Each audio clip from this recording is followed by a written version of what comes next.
Graça e paz, amados, sejam bem-vindos ao dia 6 do nosso devocional Um Mês para Viver. Aqui é o pastor Wagner Poubel. Hoje a gente vai conversar sobre macaqueiro. Antes da gente iniciar, você sabe o que é um macaqueiro? Bom, o autor nos informa que macaqueiro ou macaquinho é o nome de um brinquedo de parques infantis, que ele é uma escada metálica vazada colocada na horizontal. As crianças então se penduram e se deslocam até outra ponta. Em alguns lugares o fabricante chama de escada horizontal. Então, hoje vamos conversar sobre essa escada horizontal, ou macaqueiro, arriscando-se para encontrar a grandeza. Helen Keller escreveu: a segurança é, em grande parte, uma superstição. Ela não existe na natureza, nem os filhos dos homens a experimentam. A longo prazo, evitar o perigo não é mais seguro do que a exposição total. Ou a vida é uma aventura ousada, ou a vida não é nada. William Shedd nos diz: um navio está em segurança no porto, mas o navio não foi feito para ficar no porto. Quando meu filho Josh tinha 4 ou 5 anos, eu o levei ao parque. E ele logo correu para o seu brinquedo favorito. Me põe no macaqueiro, ele disse. Eu o levantei e ele se segurou nas barras e então o soltei. Com os pezinhos pendurados a meio metro do chão, a 1,5 metro do chão, ele seguia todo orgulhoso, segurando sozinho com um grande sorriso. Mas depois de cerca de 1 minuto ele cansou. E aí ele disse: chega, pai, pode me pôr no chão. Então eu lhe disse: Josh, solte as mãos e eu vou pegar você. Ele me olhou com ar preocupado. Não, pai, me põe no chão. Tudo bem, Josh. Se você se soltar, eu vou te pegar. Não, pai, me põe no chão. Josh, eu te amo, eu prometo que vou pegar você. Você deve estar pensando que tipo de pai eu sou, não é? Alguém talvez perceba que eu estava aproveitando aquela oportunidade para um momento de aprendizado, para que Josh soubesse que pode confiar em mim e que simplesmente se soltasse, eu estaria ali ao seu lado. Mas aquele pequeno rapaz segurou a barra com toda a força. Continuou segurando até os dedos ficarem brancos e ele não conseguia aguentar mais. Finalmente ele soltou e eu peguei. E quando eu peguei, ele abriu um grande sorriso. Eu coloquei o Josh no chão e ele correu logo para o balanço e se esqueceu daquilo tudo. Mas aí eu percebi que Deus tinha uma mensagem para mim naquele cenário. É como se Deus estivesse dizendo: é exatamente dessa maneira que quero me relacionar com você. Você se agarra a tudo desesperadamente, tentando fazer as coisas com as suas próprias forças. Luta incansavelmente querendo controlar tudo, tentando fazer tudo do jeito certo, tentando agradar as pessoas, controlar as situações. Você se agarra e pensa que não tem ninguém para pegá-lo e então conclui que é melhor ficar segurando firme e apertar as mãos. Enquanto você fica pendurado com os dedos embranquiçados, eu digo: solte. Eu vou pegar você. Relaxe. Eu prometo, eu te amo. Eu vou pegá-lo. É verdade, eu me esforço muito para manter tudo funcionando como eu acho que deveria ser. Enquanto Deus está ali o tempo todo. E Deus está sempre dizendo: cara, eu criei você com as minhas próprias mãos. Fiz você com um propósito em mente. Eu morri para recuperar esse propósito. Por que você não confia em mim? Entreguei minha vida por você. Eu sou o Deus do universo. Você pode simplesmente se soltar, porque eu vou te segurar. Eu fico imaginando, por que eu tenho tanta dificuldade com isso? Preciso chegar todos os dias ao ponto em que percebo que não posso mais controlar tudo na vida e preciso soltar-me e render-me a Deus. Ele sempre me pega. E é nesses momentos que eu sinto sua paz e força em meio às pressões e circunstâncias da vida. Pegue seu diário de novo, um papel, e vamos refletir. Quero te fazer 2 perguntas. A primeira: nesse exato momento, a que você está se agarrando e o que você precisa abandonar para que você possa seguir com sua vida adiante? A segunda: o que impede você de confiar que Deus vai segurar e cuidar de você? Show de talentos. A única maneira de arriscar para se encontrar a grandeza é confiar em Deus em cada área da sua vida. Ficar agarrado às barras do macaqueiro é cansativo e impede a realização de sonhos maiores e mais satisfatórios que Deus tem para nós. Quando nos apegamos a nossos próprios métodos e objetivos, perdemos oportunidades que nos abençoariam e nos fortaleceriam. Deus nos criou para assumir riscos. É claro que aqui não se trata de dizer, vamos fazer de qualquer jeito, então Las Vegas, aí vou eu. Mas de maneiras de agir que estão fora da nossa zona de conforto e além das nossas motivações. Deus quer que confiemos nele para realizar coisas incríveis que jamais poderíamos alcançar sozinhos. De fato, Jesus inclusive conta isso numa parábola que nos apresenta a noção real da estratégia de investimento divino. Jesus compara o reino de Deus a um homem que, partindo para uma longa viagem, delegou responsabilidades financeiras a seus servos. A um ele deu 5.000, a outro ele deu 2.000 e ao terceiro ele deu 1.000, conforme as habilidades de cada um. Então ele partiu. Imediatamente, o primeiro servo foi trabalhar e dobrou o investimento do seu mestre. O segundo também foi trabalhar e aumentou o investimento.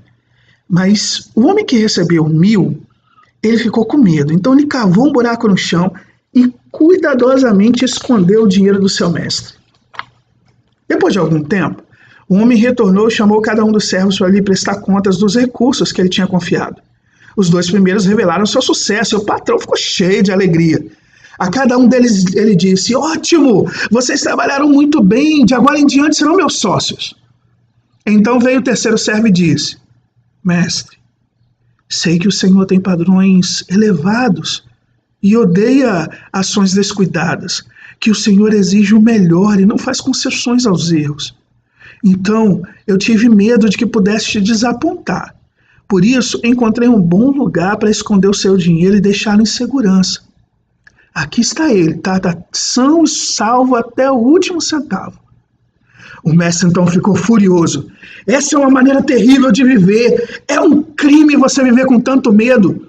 Se você sabia que eu esperava o melhor, por que você fez apenas o mínimo?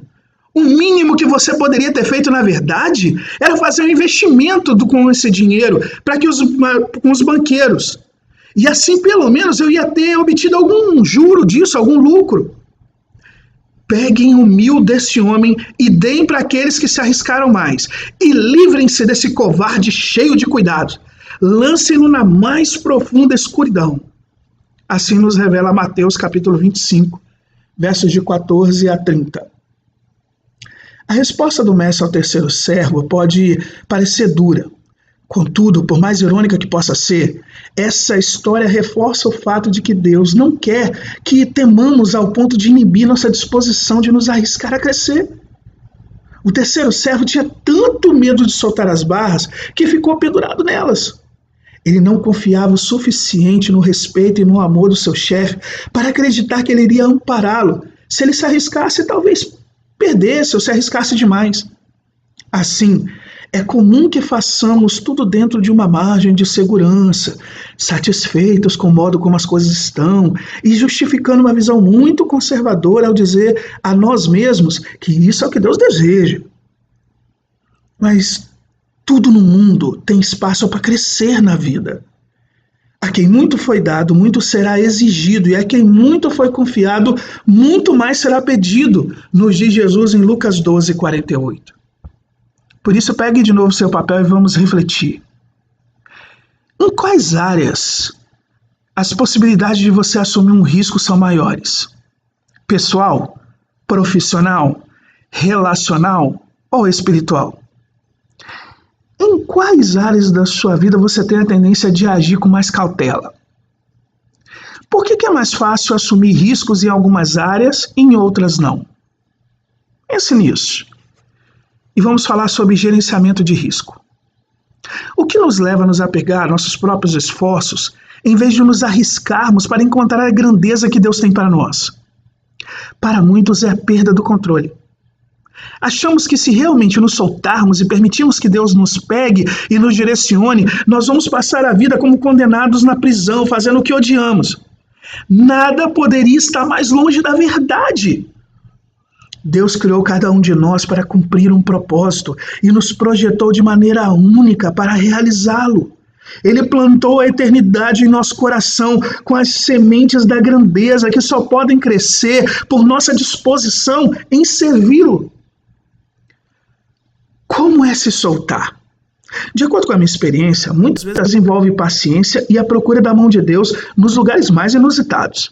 Deus raramente se conforma a nosso cronograma ou faz as coisas de maneira nítida e linear de acordo com a nossa perspectiva humana ilimitada.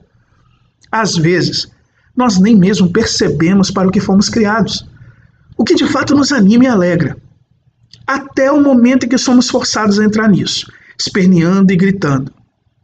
O escritor e teólogo C.S. Lewis diz que é muito comum sermos como crianças que se contentam em brincar em poças de lama, quando a beleza e a imensidão do oceano estão apenas a alguns passos de distância. O medo é provavelmente outro grande obstáculo que nos mantém presos às barras, mesmo depois de ter chegado a hora de seguir adiante. E o medo certamente pode paralisar-nos. É grande a possibilidade de ficarmos confinados a uma visão muito estreita da vida. Fica difícil imaginar como sobreviver se as coisas não forem como desejamos. Nossa perspectiva fica limitada e não inclui possibilidades que parecem improváveis e até mesmo impossíveis quando tratadas de acordo com os nossos planos. Todos nós já ouvimos histórias de celebridades e empresários de sucesso que fracassaram terrivelmente no início da carreira até que se depararam, entre aspas, por acaso, com novas aventuras para as quais eram naturalmente talhados. Um exemplo é Henry Ford. Ele não foi um grande empresário, ele falhou 5 vezes, mas foi um engenheiro visionário. Outra pessoa é Oprah Winfrey. Ela foi despedida do emprego de repórter de televisão antes de lançar o seu famoso e bem-sucedido programa e construir um vasto império. De fato, se olharmos para a vida das pessoas de sucesso, tanto personagens históricos quanto os personagens da atualidade, nós não vamos encontrar ausência de fracasso, de medo, de dor. Pelo contrário, encontraremos um denominador comum de perseverança e do propósito convergido para motivar e inspirar uma caminhada para a frente. Essas pessoas foram adiante mesmo com medo, não apenas passando pelos fracassos, mas aprendendo com os fracassos. A Bíblia nos diz que o perfeito amor lança fora todo o medo. 1 João 4,18. Ela não diz que a perfeição expulsa o medo. Nem diz que o amor perfeito garante o sucesso como queremos. Quando conhecemos o amor de Deus, o cuidado e a compaixão de um Pai amoroso que anseia que confiemos nele, então podemos nos soltar das barras. Seu amor é muito maior que o nosso medo. Quando um de seus filhos vai mal numa prova de matemática ou não vai para a cama na hora certa, não deixa de amá-lo. Dependendo das circunstâncias e da razão do fracasso, eles podem ser excelentes oportunidades para um novo aprendizado. Da mesma forma, Deus se deleita em perdoar nossos fracassos e transformar nossos erros, cometido por rebeldia ou talvez até por boa fé, numa parte importante de seu plano e de nosso propósito final. Olha o exemplo de Davi e Betseba. Davi cometeu adultério, assassinato, negação e finalmente confissão e arrependimento. Mas Deus transformou um erro incrivelmente egoísta e destrutivo em algo poderoso e vivificante. Betseba se tornou inclusive mãe de Salomão. Ela está na linhagem de Davi, do qual Jesus descende. Betseba é até hoje mencionada na genealogia de Cristo, registrada no início do Evangelho de Mateus, capítulo 1, verso 6. Então simplesmente faça. Uma das mais notáveis semelhanças entre as pessoas que conheço e que se aproximam do fim da vida é a maneira como elas enfrentam seus temores e assumem riscos. Muitos dos adiamentos que nós fazemos servem apenas para manter a vida segura, confortável, mas também medíocre. A difícil ligação telefônica para um parente afastado ou para um ente querido, a conversa com nossos filhos sobre temas importantes, pedir perdão por alguma coisa do qual nos arrependamos ou deixamos de fazer, agir espontaneamente e viver o momento, tomar um sorvete numa tarde quente e ensolarada.